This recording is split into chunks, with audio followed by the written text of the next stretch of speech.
having something that is there to help, the agent during these, more increasingly complex conversations, right? And helping them stay on track, helping them with things like rebuttals, help them with sticky situations that have been, proven to be a challenge for agents in the past, and having that additional information and context. What we've heard from a lot of our customers that are going through that entire experience is that they are able to ramp up their agents in probably half the time of their previous onboarding. So if their previous onboarding time frame was anywhere between, 6 and 8 months, they're cutting that down to 3 and 4 months.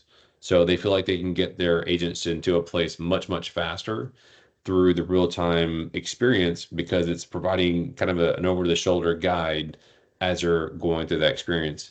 We're also getting a lot of positive feedback from more of our, long-term or legacy customers have been utilizing the real-time experience and saying that their agent retention is a lot higher, than it was prior to that adoption. When I've sat down with clients and customers, credit unions, one thing they always mention is just that, like Brian mentioned, the time it takes to onboard and train a new agent, right, and get them up to speed to really tackle and provide that great experience. Because if you get a kind of a younger agent who is just not very experienced, the training, they kind of just flew through training, even though it took a long time. I think when they get on the phone, if they just had reminders, they had prompts, they had things that kind of guide them, they would just feel so much more confident on that first week of calls, right? And that would in turn provide such a great member experience. There wouldn't be a huge drop off between the mature agents and the